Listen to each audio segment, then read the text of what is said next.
Okay, rulers, settle down.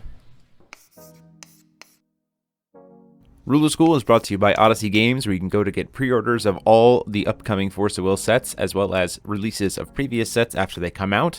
TCGPrime.com with over 100,000 Force of Will singles, as well as out-of-print boxes from the past, and TCG accessories, as well as FoulLibrary.com, a wonderful resource for deck lists, article discussions, and more. Check them out at FoulLibrary.com, as well as these amazing patrons.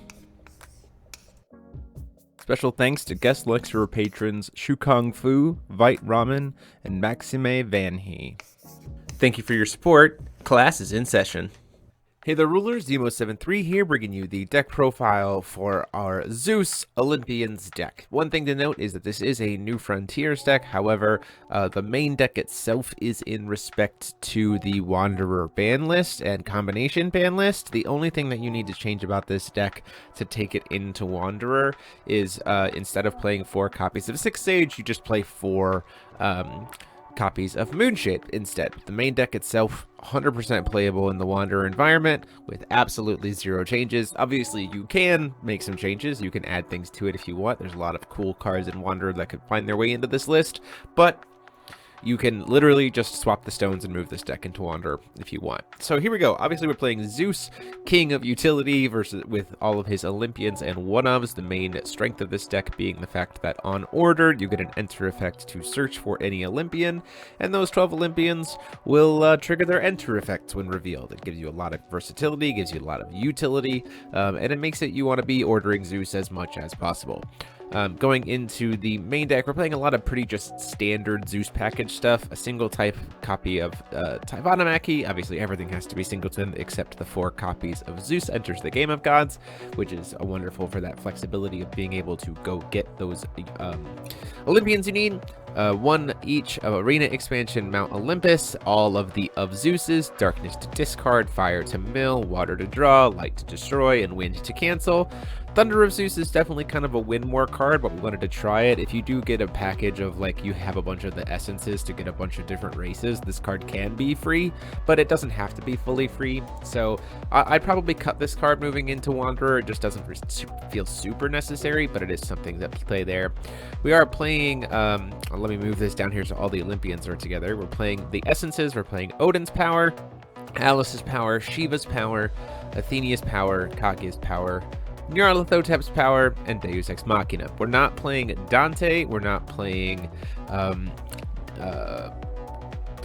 we're not playing Loki, we're not playing Dante, and we're not playing Dragonflame, mainly because they just don't do a lot for their cost, and these ones are just kind of more utilitarian and protection. Shiva probably could get cut, honestly, because it requires you to have an opponent, something to target, and same with kind of Deus Ex, not necessarily huge because you sometimes don't really have a good target for it, but overall these are great also ways to be able to order Zeus in a way that unorders him immediately, which is really nice.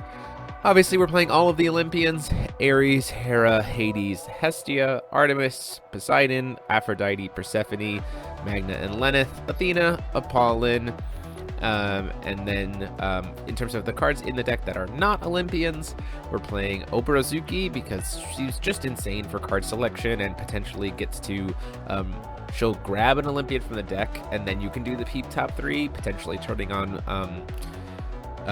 Union 7 that much faster because you'll put 2 cards in publicly revealed zones, which is really awesome, and her board wipe effect is just amazing. Gradius for some spot removal, Priscia, Seeker of Friends, first boon Excalibur Cassius because it's draw power that also then potentially reveals Olympians, which is great. Flashing Smile, Tea Party before the decisive duel, number 13, Anti-Magic, Melfi Traveling Sorceress, because she, net zeros herself, and then it's really nice to be able to, go get an Olympian if you order her. Odin enters the Game of Gods for a similar reason as Oborozuki. Probably could get cut for a better card, but there is an idea. And then lastly, Feasting 100 Years of Wizardry. The reason why is because, one, it's a way to unorder Odin or Zeus really nicely, and 2, you can stack the triggers from her cancel to go search for the arena expansion and have her be a wall of wind. So she can wall of wind in this deck, which can certainly sometimes in certain situations be very nice. But the fact that you unorder and draw a card is the main piece of why we're playing her. Stone-wise, we're playing 4 of the 1 magic stones. Like I said, 4 Six Age in New Frontiers, or 4 Moonshade in Wanderer, a magic stone of knowledge, and a Ragnarok's Fiery Stone. These honestly probably become dual stones in Wanderer if you want, but ultimately don't really need to. So that is the deck. Zeus is an absolute lot of fun, very complicated to pilot, can certainly have a lot of strength to it. He's probably the quote-unquote boogeyman of the format as we're first testing. He does have counters to it, and obviously it's very easy to misplay because you're a deck of singletons and your hands can get weird, and sometimes you just don't have what you need. So that's just kind of the natural consequence of it, but let me know what you guys think, or what kind of other cards outside of the Zeus package you guys are playing in your lists. And until next time, this is DMO73 saying class dismissed.